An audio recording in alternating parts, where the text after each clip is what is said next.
Welcome back to Get Paid for Your Pad. Today, my guest is Mr. Kelvin Mah, the founder of Rankbreeze. He's been on the podcast a couple times.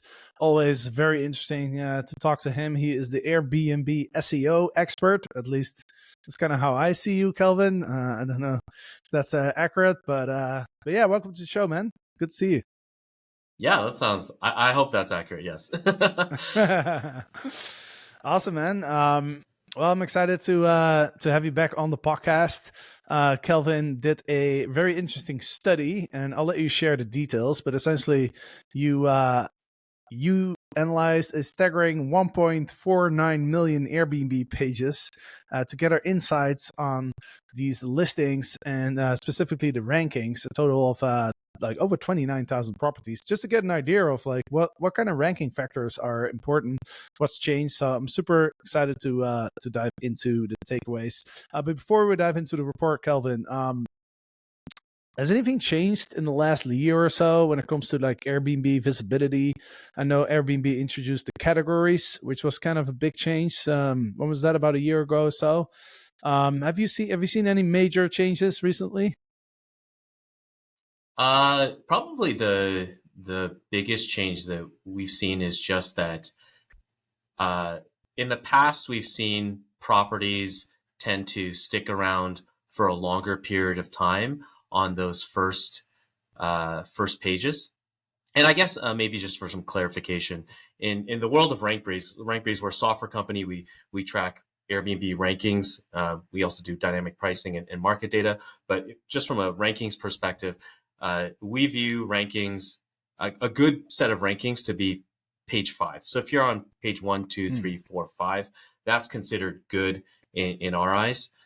And what we've noticed is that in the past year, it's just a little bit more difficult to stay on those first 5 pages more consistently. Before you could rank high and it was very dependable in terms of how long you might stick around there for. But it looks like that is not as much of the case.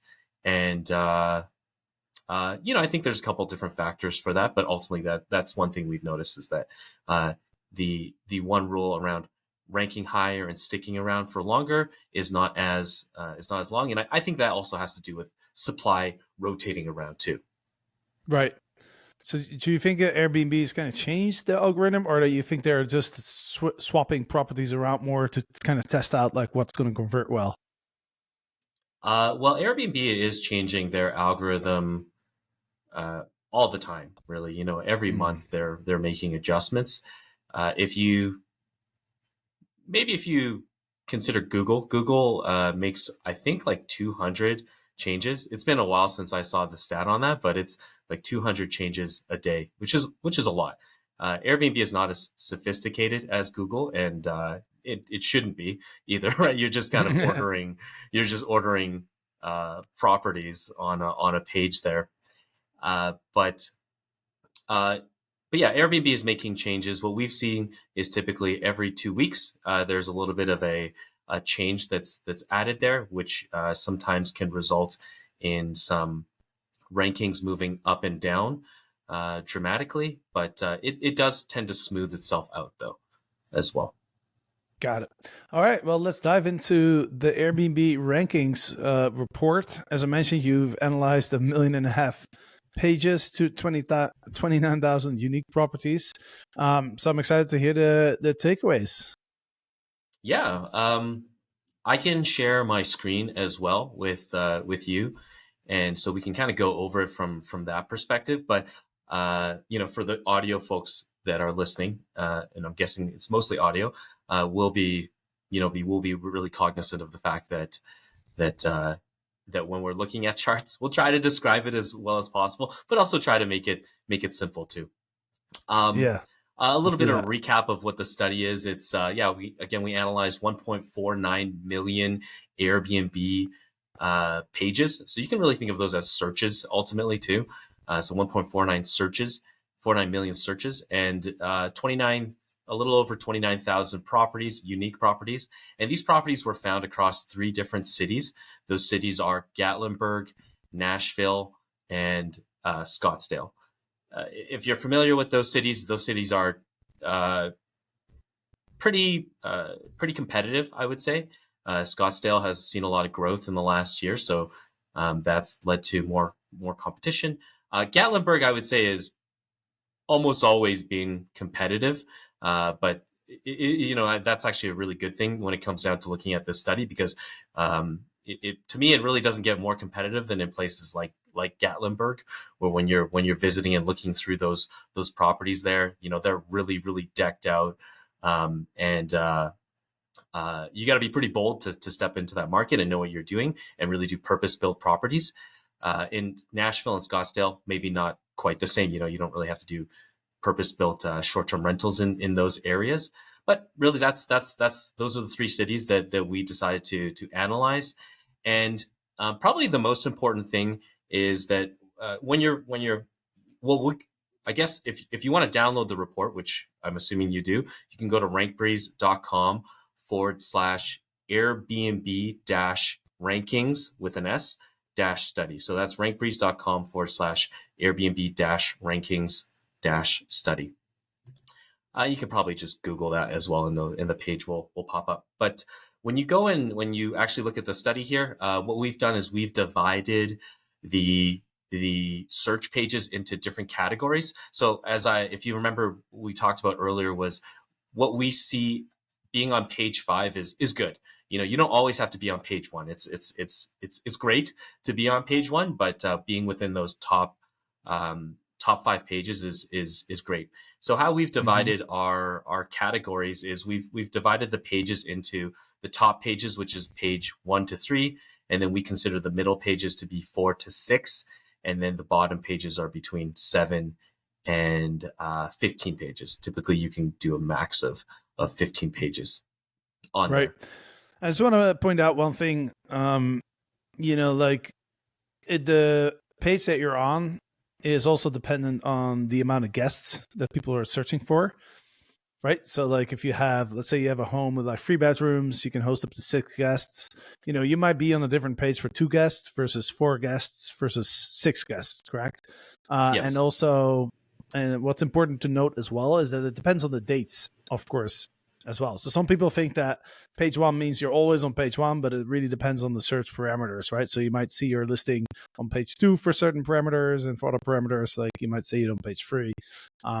But I guess, you want to be on average for, you kind of want to be in that 1 to 5, page 1 to 5 for the majority of the searches, I guess. Yeah, that's correct. And I guess maybe another fun fact is that we've seen properties tend to perform their best in terms of their highest rankings consistently, if for whatever date ranges are out there in your calendar. So if you have the next 4 weekends available, on average, we've seen is that the better performing guest count happens to be typically 2 under your max guest count. So for example, if you have a property that holds 10 guests, you probably perform the best at 8 guests. For some reason, that's just how Airbnb seems to like to organize things. So, if you're, you can kind of reverse engineer that a little bit and consider that as what you can add into your max listings if you want to surgically perform better on specific guest counts. Interesting. I didn't know that. Yeah. I'm full of these fun facts. Well, that's why I invite you. So in this report, it's fun to think of all these numbers and stuff like that. But what we did was we just organized the data into ways to answer specific questions like should you have instant book on? What does the data say? How impactful is a superhost? Is getting superhost or becoming a superhost, does that truly boost your rankings? And like, how much of an impact does that make for you? Because Airbnb tells you that it makes an impact, but you can't always believe what Airbnb says there. And and so we just wanted to look at the data as far as if that's a trustworthy thing that they're saying there. Other things such as how long the listing description is, and what star ratings you should have, that if you were to fall below it, that you should be concerned about. So we can dive into those things. We've got a whole bunch of different questions to go through. Maybe I'll start to share my screen then. Is that okay, Jasper? Yeah. Just Okay. for you. Just because it's you. Okay. No one's else allowed that. I love it. Okay. Let's see here. Boom, there we go. So if you're watching this, if you're watching this on YouTube, then now you can see Kelvin's fancy report, and you can kind of read through it as we go. So walk us through, Kelvin. The biggest takeaways. All right. Okay, so if you can see the report, right? Yeah, I think you should be able to. Great. So the first question is: should you have instant book turned on, and will it hurt your rankings if you have it turned off? Because some people don't really enjoy having instant book turned on, and from what we've seen, again we've categorized the pages into top pages, which is the first 3 pages, and then the middle pages is page 3 to 6 there. So really, I guess you can think of the top and the middle as the top 6 pages there. And what we've seen is that instant book tends to occupy a higher proportion of the properties on the first 6 pages, and beyond those first 6 pages, we've seen that instant book is not favorable for you. So if you're essentially questioning whether or not you should have instant book turned on, it's pretty much a resounding you should have it turned on. Yeah, it's categorically going to be impactful for you. Yeah, and most properties have it on at this point. I think most people are aware of that, right?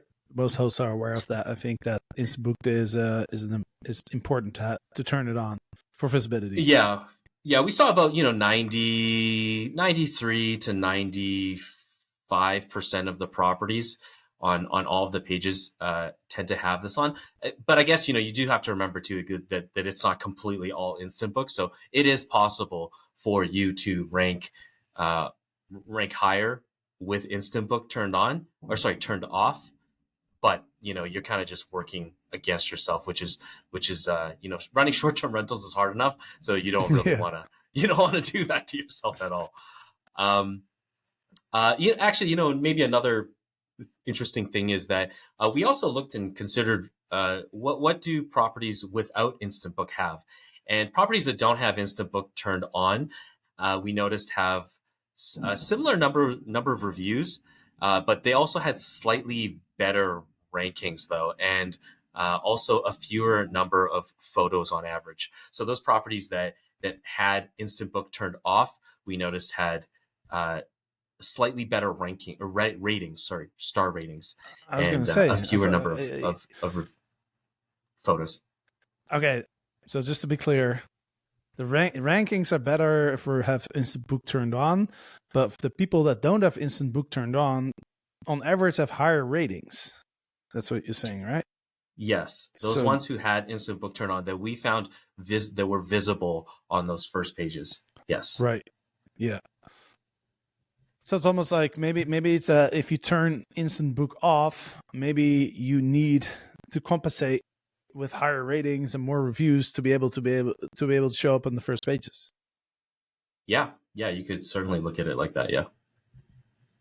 Awesome, dude. Well, let's go to the next one. Nice. So does being an Airbnb superhost really help my rankings? And out of the 1.49 million searches that we saw, we noticed that the superhosts always dominated the first page by about 77% of the properties on the first page were consistently superhosts. And out of 1.49 million searches, it's a lot. that's a lot of searches there. So statistically significant is true here for most of the data that we're looking at. Sorry, not all the data really, just given how many searches that we ran here. An interesting thing, though, if you're looking at the chart here, you can see the first page was 77%, but then it's for the second and third pages, it actually dips down to 69%. I think that is 69% and 67% for page 2 and 3. But then it bumps back up for the amount of superhosts back up to 70% for page 4, and then it just slowly dips down after that. And they recently changed the criteria to become a superhost, right? It used to be the case that if you had one cancellation in the last 12 months, you would lose your status, versus now you need to get to less than 1%, which I thought was a very good change to make, because, something could always happen, like if you one cancellation, you immediately lose your superhost status. I always felt like that was a little cruel. Harsh. Yeah. Yeah, a little harsh. For sure. It's okay to use that. Yeah. I mean, it was harsh because you make one mistake and you're out. Right. Exactly. It doesn't mean that you're not a great host and you shouldn't have that extra boost in visibility because of the fact that you had one cancellation for some particular reason that could completely be out of your control. I mean, you could do your best to find that person another place to stay as well.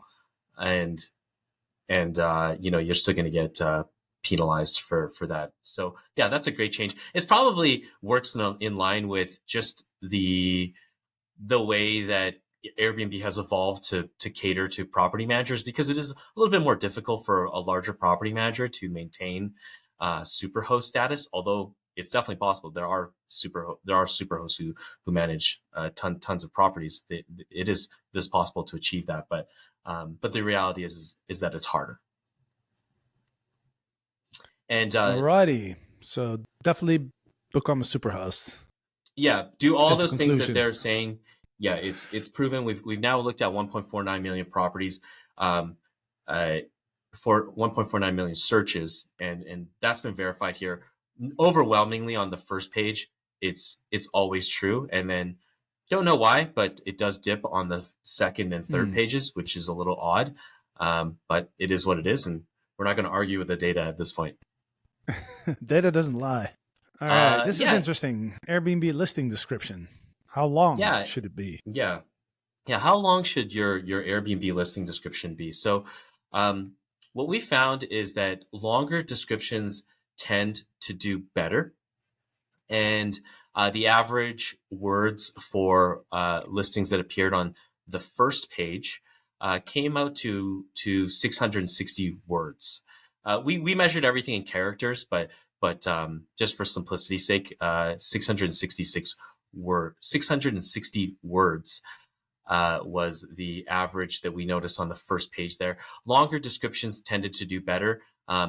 If you're looking at, if you can see our chart here on page 1, it's just a little bit higher than page 2, and it goes down a little bit down further and further down as we reach down to the last pages there. So so longer is better. Longer description is better, but that probably doesn't exactly mean that you should have a listing description that's lengthier just for the sake of length, though, as well. Yeah, and also we all know that no one reads that description, but it will help your visibility. But I would say, like, make sure that at the top of your description just have the most important selling points in bullet point format or easy to read, because people don't read. If you have like more than 3 lines, like, people don't read it anymore. That's too much.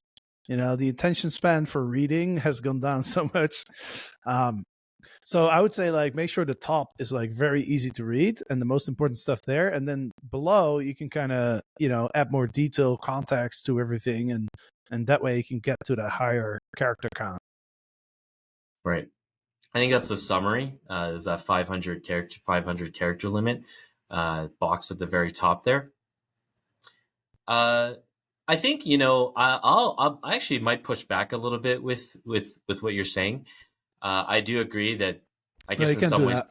It's my podcast. you're out, banned.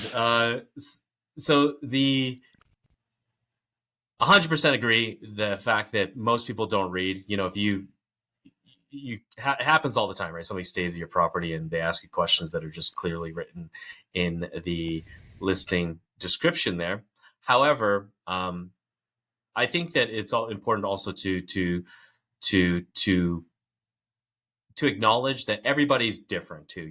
Not the pictures are of course very important for everyone. Pictures are important for everyone, but to put the description completely away and to say that it's not important is not true though. Just because there's different types of people out there. Some people, it's just like people that book further ahead, right? There's people that book really far in advance, and then there's people who book last minute, and those are different types of people. I would imagine the people who book further ahead probably are are big readers in a sense. They're going to read your listing description a little bit more thoroughly because they're maybe the research type of booker. But yeah, and maybe people that book last minute might. Of course, I don't want to offend anybody, right? To say that if you book last minute, you don't read stuff. But yeah, it's just like when we're hiring people at Rankbreeze, we always ask people, have they booked an Airbnb before, and what were the decisions that they made to decide to book that property that they last did. And everyone tends to have different answers, and it certainly varies between men and women. So that's why I just wanted to put that little bit of caveat there, that even though we do experience those people who don't read the description, but I definitely read the description for sure. When I book at a property, I want to make sure that I'm reading this thing Right. top to bottom, because I don't want to Yeah. make a mistake with it. Especially, I think even people especially people with families. I bet you people with families tend to read descriptions a lot, just because there's a lot of characteristics when you're booking a property and you've got Mm. maybe a small infant there. You really need to make sure that there's things there. Yeah. I guess we could say just don't count on all your guests reading the entire description. Yeah, exactly. Yeah, exactly. Sometimes, when you're operating a business, the things that float up to the top are maybe some of those negative things. But the people that are the most relaxed to stay at your property, that never bother you, you never know if they read the description, and maybe they have. Maybe that's why they're so happy about it. All right, let's go to the next. So we've talked about instant book, superhost status. We talked about the length of your description. Now let's talk about star rating, review star rating. Yes. Your reviews, star rating. One thing that I think typically comes up is a question around, my listing's been around for a long time. I've got, I maybe got 100 reviews on a property, so you're pretty invested into this property. But uh, as time goes on, perhaps the rating has fallen below a certain threshold. You're not sure what that threshold should be. From what we've seen, that threshold should be 4.85 stars. If your property dips below 4.85 stars, you probably should be concerned. Of course, that's not really going to just your property's not going to just drop down to 4.85 right away. So it'll be a slow descent, I'm sure, to that moment in time. And 4.85 may not seem that bad, I guess, in the reality of things. But from the data that we saw, on average, 4.89 stars is what it is typically on the first page there. And then 4.85 is when you're reaching the bottom pages. That's still how high the ratings are, at least in these areas that we looked at, which was again Nashville, Gatlinburg, and Scottsdale. Gotcha. Okay. Yeah, and you And can have you in this other noticed, chart too. by the way, have you noticed, like, I hear a lot of hosts are saying that it's become harder to get higher ratings. Is that I noticed on Airbnb now when you review, like they ask you so many different questions about how your stay was. You can add so much more detail now than before. And some people seem to believe that that's led to average scores going down. Any thoughts on that? No, I don't know about that per se. I do know that, you know, when you are asked to leave a review as a guest, there are still the same questions that get asked. You know, how clean was your stay and all that kind of stuff. Those items are still there, but now they do tend to do a little bit more quality assurance, I guess.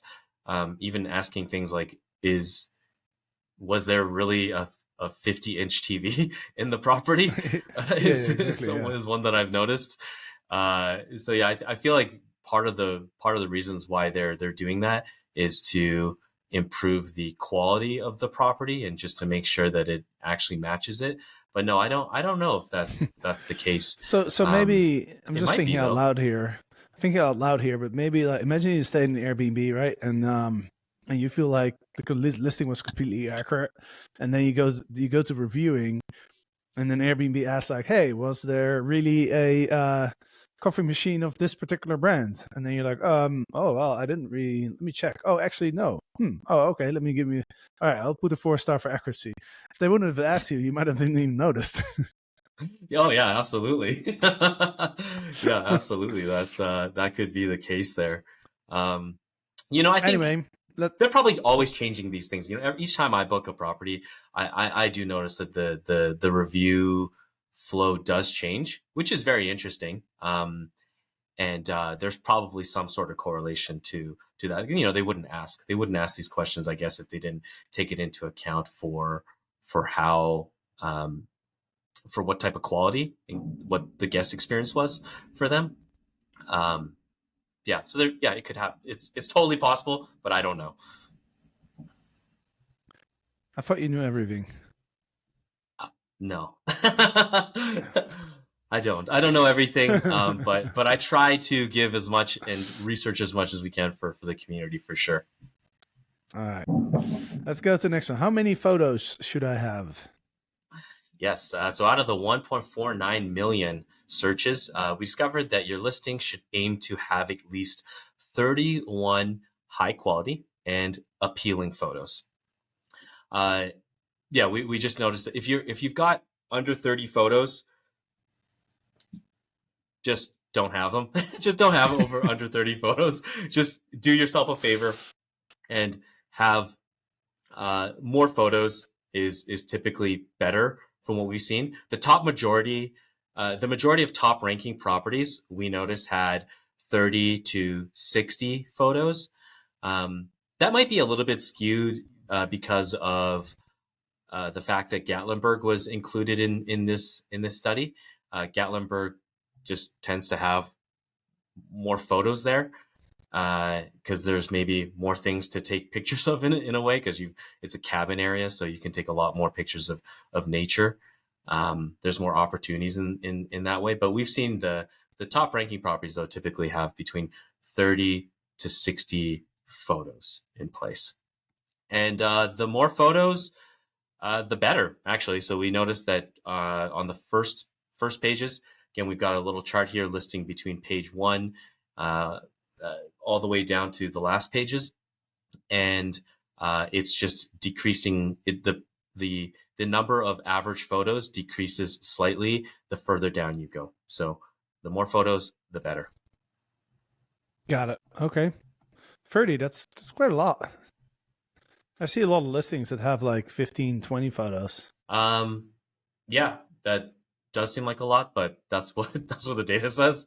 So that's kind of what we're going with right now. Yeah, we'll go with the data. All right, next one. Yeah, so for those folks that are large property managers, the question that we asked was, should you keep all your listings on the same profile? From a pure business perspective, you might think of it like you're kind of spreading your eggs around, not having all your eggs in a single basket. So you might have all your properties on a single profile. And we wanted to try to understand, does that make sense? should you spread around your profile, or sorry, your listings on different profiles if you're in the same city? If you're in different cities, Jasper, I think you mentioned this in the mastermind call with your group there, that that you notice that big companies tend to spread their portfolios and have separate Airbnb profiles based on the city that they're in. And yeah, that's great, and that works in that perspective. And I would imagine it's probably just because it's easier for revenue managers to keep track of those things, and maybe even accounting is perhaps a little bit easier in that perspective too. But from what we saw is that actually having a large number of listings did not hurt you from ranking higher on those first pages. So we kind of thought maybe there's a possibility where if you have a large number of properties, you might not rank as well, just because Airbnb does like to highlight the fact that they're about hosts, not about property managers sometimes, right? So Yeah, that's what they say, that's the thing. But then they really want to make more money, so then they're happy with the property manager. So Yeah, exactly. Well, I think it's kind of one of those things too, where the majority of people are not property managers, right? Most people are not property managers on Airbnb. Most are operating on much smaller, maybe just one, two, three properties, right? So they are really speaking to the majority of their hosts there. But are they really discounting people that have large numbers of properties? No. So we haven't seen that. And also, what we've noticed too is that what we would suggest that is that if you do want to de-risk your business a little bit, we would suggest not to have more than 60 listings in your profile, just because we've kind of noticed that in those top, middle, and bottom rankings and pages, we've noticed that the majority of the top properties there, or of hosts, typically had 60, up to 60 properties on their profiles before splitting them up. All right. All right, cancellation policy. That was a very interesting one. This is probably the most surprising takeaway that we're about to share. Yeah, strict cancellation policy. So, does a strict cancellation policy keep my listing from ranking highly? And what we noticed is that no, that is not the case. And if you're familiar with, I guess there's all sorts of different cancellation policies. So you probably don't know them all by heart. I'm not even sure if Airbnb knows them all by heart either. But strict cancellation policy, if my recollection serves me, is I believe you have 24 hours to cancel. So as a guest can cancel within 24 hours of making their booking. And then I think it's between 7 and 14 days.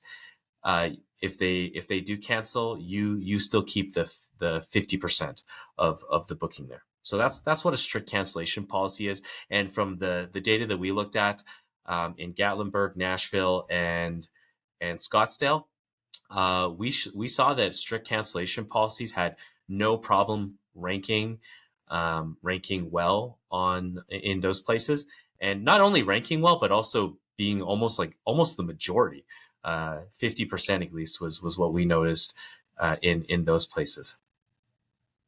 Yeah, I thought that was pretty interesting. But by the way, is 48 hours. You can cancel within 48 hours. And it has to be at least 14 days before check-in. Then you get a full refund. But yeah, I thought this was surprising as well. Because I remember that Airbnb was pushing that flexible cancellation policy pretty hard. That's a while ago though. So yeah, maybe they've kind of come back from that idea that everyone has to have a flexible policy. I mean, that actually steps in line probably with our next question here is, do listings with flexible cancellation policies rank higher? From the data what we looked at, the distribution at least was that most people don't have a flexible cancellation policy.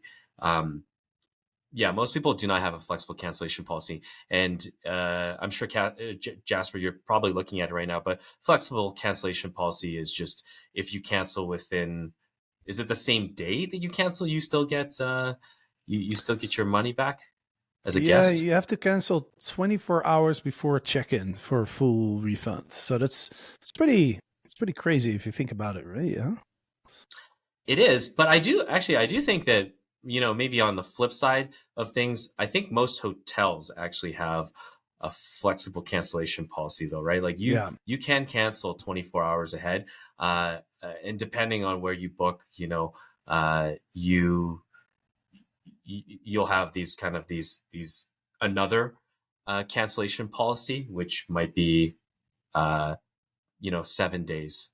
You'll be able Hmm. to cancel if you Yeah. cancel within 7 days, or after 7 days, Yeah, you and don't I get. know I know hotels, but I feel like for a hotel it makes a little bit more sense because it's a bit more competitive. Like short-term rentals are more unique, and it's also like, let's Mhm. say you have one listing and it's like a big weekend, like, and somebody cancels, it has there's a bit more risk. I feel like, especially for smaller hosts. Oh But yeah, yeah, I do it'd be think pretty that cool to have. I was going to say it'd what be pretty interesting if one day you had different types of flex cancellation policies based on a specific day, or almost like seasonal. You can have seasonal changes if you set it up correctly and things like that. And you have yeah, you can do that, right? But having it on a per day basis and having specific reservation and calendar intervals with specific cancellation policies, that would be really interesting, I think. well, I mean, you can change your cancellation policy, but you can't say, for example, like, hey, July, August is my high season. I want a different cancellation policy for bookings in those two months versus the rest of the year. You can't do that, right? No, no, you can't do that. You'd have to change it manually. Is what I mean. You could do it, but Yeah, you'd have to exactly. have a calendar date on your thing to adjust it. You can only have one Yeah, cancellation policy for yeah, your for exactly. your listing for the entire time. So you could say like, well, you know what? If I want to have a different cancellation policy for bookings in the summer, then you look at like, when do people book? When do people book, and then you would have to change it right before that period, I guess.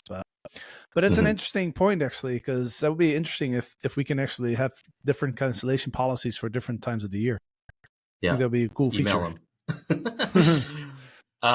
Yeah, actually, so I guess we got a little bit derailed there without giving maybe the answer there. So we noticed that flexible cancellation policies typically appeared more on the bottom pages, which was after page 6. We noticed more flexible cancellation policies performing better on Hmm. the past page 6, and up Hmm. to on the top pages, these tended to do better Right. than a flexible cancellation policy. So that's very surprising. That's interesting. But I have a follow up question for you here, because we're looking at correlation here. Correlation doesn't mean causation, right? So just because there's more strict cancellation policy listing showing up on page 1 doesn't necessarily mean that if you set it to strict, it actually helps your visibility, right? We also have to think of cofactors, right? For Yes, example, correct. yeah. So for just to give an example of that is, I think a lot of people when they're listing, when they don't have a lot of reviews yet, and they're kind of starting out, they might put it at flexible just because they want to get people in the door, and then eventually, as the listing has like more reviews, higher ratings, like all these other things that also contribute to a higher ranking, then they might switch it to like moderate or strict. Yeah, that could be a strategy for sure.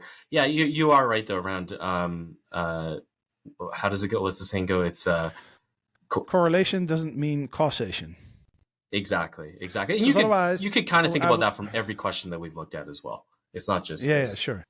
Yeah, for sure. No, but it's interesting because like if the conclusion is like, oh yeah, instant book will help you rank higher, then I feel like that makes sense, right? Whereas this one kind of goes against my intuition. Like I wouldn't think that Airbnb is um is putting people with a strict cancellation policy, uh give them more visibility.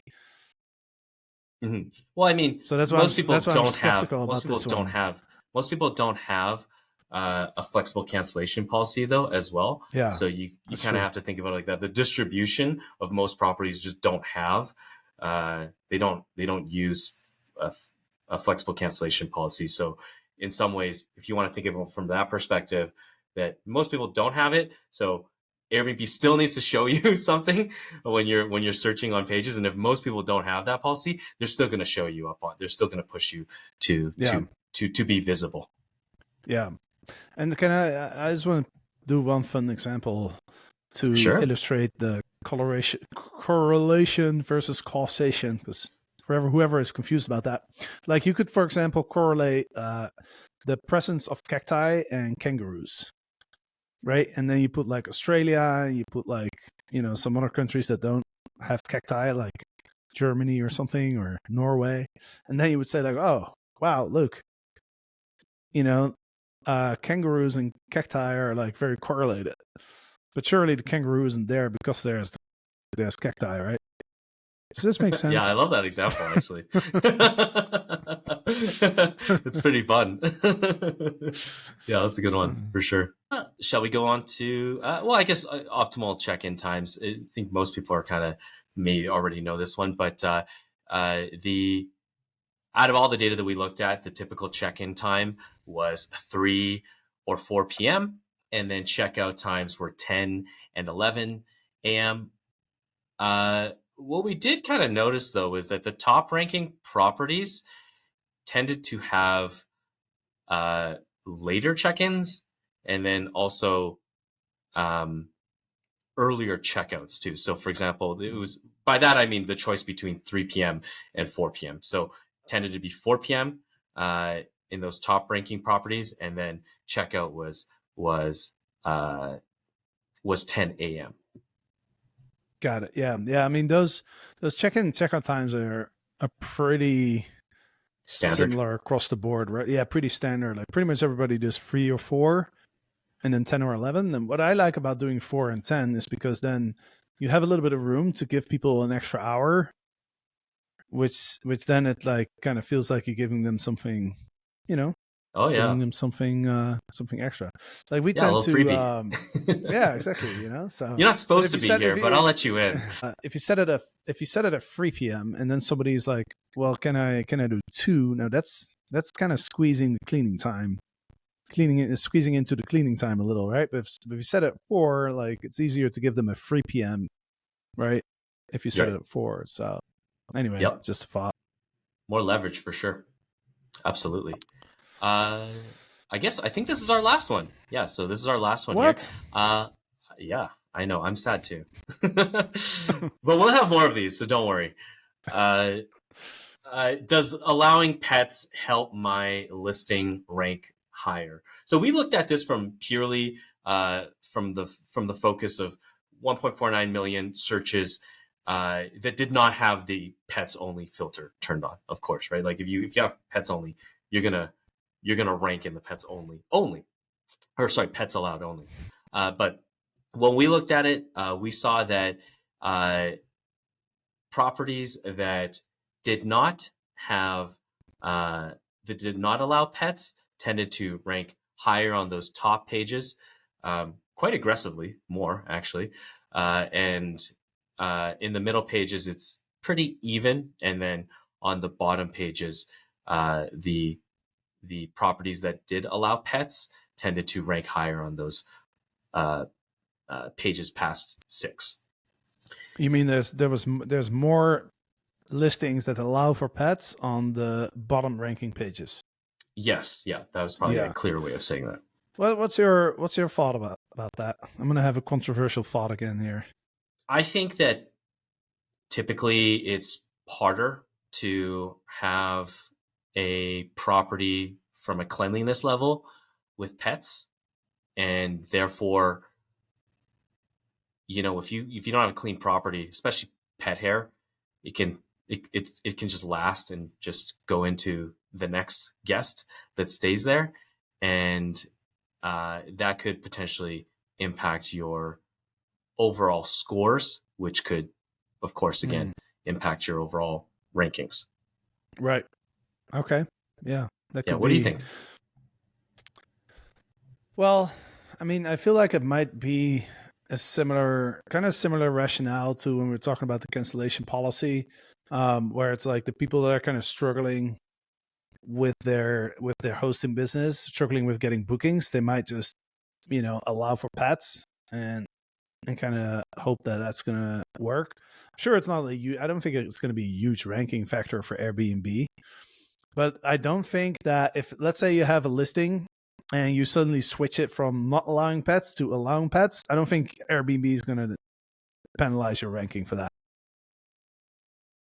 Does that If make you turn sense? it off, sorry, if you turn it I off, mean, is if it? you Or, suddenly, if you, so like, again, like with the correlation thing, it's like, okay, we're seeing that people that don't allow pets rank higher, right? But if you have a listing and you allow pets and you suddenly don't allow it, it's not like you're going to be bumped up in the search results, or the other way around. You know what I'm saying? I don't think it's a strong ranking factor for the algorithm. And if anything, I would think that Airbnb wants to show, properties that allow pets. But yeah. I mean, just I mean, this might be a better chart than the one before, but you can see it just progressively gets higher. So the first few pages, it's at 20%. Sorry, page one. Let's say page one, it's at 22% of the properties on the first page, and then let's just say page 10, for example. On page 10, it goes up to 27%. So from 22% and 27%, we just kind of see a slow progression up to the end pages, the last pages, where properties that have pets allowed seem to be appearing more than when they are, and they don't appear as much on the first pages, but they appear more on the last pages. yeah, got it. Okay. I guess it also kind of think, it's sort of, would you book a property if it allowed pets? Like, it probably doesn't stop you from booking a property, right? If you're not coming with a pet, I mean, if you're not coming with a pet, you probably wouldn't discount a property that allows pets. Well, some people do, because some people are worried about allergies Mm. and cleanliness. There are people that are very sensitive um to like, if there's a one tiny little hair of a dog. And also, like, I know more about this stuff because since I married my wife, I have a dog. She came in a package with a little dog, so I understand now more of, like, one dog is like, is more likely to cause allergic reactions in people than other dogs. So that's something to keep in mind as well if you ever get a dog. But anyway, I learned that there are people that are so allergic to dogs that, like, if there was a dog and there's a tiny little hair or something, they might have a real reaction to that. Even if the place was clean. So there definitely are people that look at that. It's probably a minority, I would think. Oh yeah, I mean, now that you have a dog, you probably, depending on what your dog is, I had a dog, so my dog passed away 6 months ago, and I still find hair everywhere. Even in clothes that I've washed 3 times, I still find hair in. So it's Yeah. it's very difficult to get rid of hair. Yeah, for sure. Yeah, I mean, that's we actually at our properties in Idlewild for Free Wild, we're not allowing pets anymore. We used to allow pets, but now we have such nice furniture and, like, and also we can get away with it now because of our properties are so nice now. There's we feel like there's enough demand for us to not having to allow pets, because if you don't allow pets, like, you're cutting out certain part of the demand, right? So that's why I'm Mhm. also thinking that maybe that's the reason why more properties allow pets at the bottom, at the lower ranking pages, because it's the really nice properties that rank well because of a lot of other aspects. They can get away with not allowing pets because there's enough demand for those properties anyway. Yeah, you could look at it from that perspective too. There's always, every time we're looking at these charts, it's healthy, I think, actually, to hypothesize around the reasons why these things are, just because it helps us be better managers, really, and make better decisions. It kind of sharpens the intuition, I would say. Yeah, yeah, for sure. Yeah. It's always, but it's good, man. I mean, I'm not, I feel like I'm kind of, how to say, diminishing your data, but that's not what I'm trying to do. I mean, data is supposed to be, right? When you put something like that together, we had other things too that we saw where we're like, okay, well, this is very weird. I'm not quite sure if this is going to make a lot of sense here to include there. And, it also depends on the questions that you ask and all that kind of stuff too, right? But we kind of put together some questions that we thought would be relevant for the majority of people, and try to look at the data from that perspective and see, if you have this turned on, are you going to rank better? Yeah, and I recommend everybody download the report at rankbreeze.com. You create a really very difficult URL, so I would just put up a pretty link and just make it Rankbreeze/study. That's can you do that? I'll do that. Yeah, I'll do Rankbreeze/study. Yes, I will do that. So that will help. Yeah, that will help with the amount of people that are actually going to download it. Yeah, I will definitely do that. All right, so rankbreeze.com/study. By the time this podcast goes live, you'll have that fixed, I'm sure. Even I know how to do that, so I'm sure you know how to do that. Yeah. But yeah, go ahead, guys. If you're listening here at rankbreeze.com/study, download the report. Definitely some really interesting data in here. And as you have noticed during this podcast interviews, it's up to you how you want to interpret the data and kind of what conclusions you believe that you can draw from it. But hopefully our discussion and slightly different viewpoints here and there maybe will help you to kind of form your conclusion as well. So hopefully I think this is helpful. The data is always true, right? The data is always correct because it's data doesn't lie. It's not that the data is incorrect. It's just how we interpret it and whether, again, is correlation causation. Exactly. Yeah. Awesome. Cool, dude. Well, I appreciate you coming on the podcast and creating these cool reports and sharing all this info with us. Yeah, thanks, Jasper. It was great to see you again and be back on the pod. All righty. Thanks, Kelvin. And for the listeners, hope you enjoyed this podcast. Again, if you want to watch the report, if you want to see the report as we're going through it, you can always check out our YouTube, because on YouTube we have the actual videos, right? So you can listen to the audio, but you can also watch the videos. I noticed, by the way, there's a couple of podcasts that I listen to, and they have video on Spotify as well. And we're on Spotify, but we don't have the video on Spotify. So if you consume the podcast on Spotify and you think we should do video on Spotify, then let me know, because that's definitely something that we can make happen. So with that said, hope you enjoyed this podcast, and we'll see you next time.